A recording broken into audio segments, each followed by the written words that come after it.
Merci Monsieur le Président, Monsieur le garde des Sceaux, Messieurs les rapporteurs, Commission des lois et finances, Madame la Présidente de la Commission des lois, Monsieur le rapporteur général, chers collègues. Rien de grand ne s'est jamais fait sans l'intuition du temps long. En France, on le voit dans tout ce qui structure encore aujourd'hui nos territoires et notre économie. C'est tout particulièrement le cas avec un sujet qui m'anime depuis de nombreuses années, cher à mon cœur, le volet ferroviaire et le train en particulier. Le développement du réseau ferré dans l'Hexagone a permis l'essor de nos territoires en reliant les petits villages de nos campagnes aux grandes villes, aux grands ports. Tout un pan de l'histoire qui a marqué aussi notre territoire. Tout cela n'aurait jamais été possible dans une approche à court terme des politiques publiques où chaque budget est remis en cause chaque année.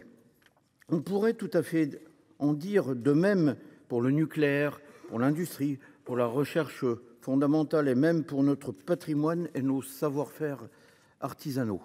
Nous sommes nombreux ici à souhaiter un renforcement de la planification.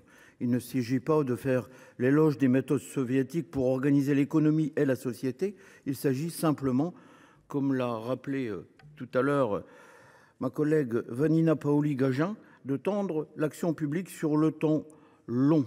Vous l'avez rappelé également, Monsieur le garde des Sceaux, en bâtissant des consensus politiques par-delà les cycles électoraux.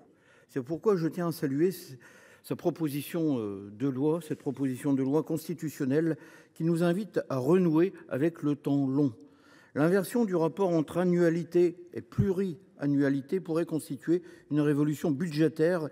Je crois cette révolution indispensable. À cet égard, j'ai l'honneur d'affirmer, faire preuve de constance. En effet, ma collègue l'a rappelé, le texte que le groupe Les Indépendants présente aujourd'hui s'inspire assez largement dans ses écritures et dans son architecture du projet de loi constitutionnelle de 2011 que le Sénat avait adopté. Je fais partie de ceux qui, à l'époque, l'avaient voté, tout comme un certain nombre d'entre vous. Certains ne sont malheureusement plus au Sénat pour voter aujourd'hui. J'espère que les autres confirmeront leur vote d'alors. Bien sûr, la situation de 2011 n'est pas celle de 2024. Les rapporteurs ont expliqué pourquoi ce qui nous apparaissait alors comme nécessaire et salutaire leur semble aujourd'hui superfétatoire et contre-productif. Bien sûr, il y a eu le traité sur la stabilité, la coordination et la gouvernance adoptée par l'Union européenne en 2012. Bien sûr, il y a eu la création du Haut Conseil des finances publiques sous François Hollande, Haut Conseil que vous connaissez très bien, Monsieur le garde des Sceaux.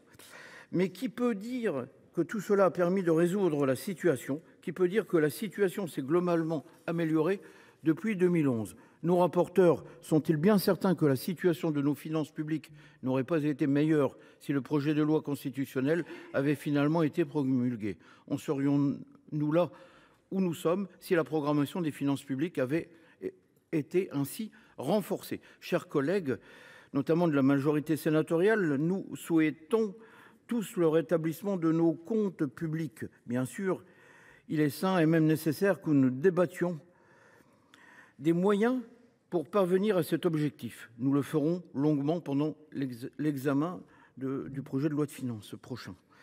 Mais il est aussi indispensable de changer la méthode par laquelle nous votons le budget et donc de réviser la Constitution.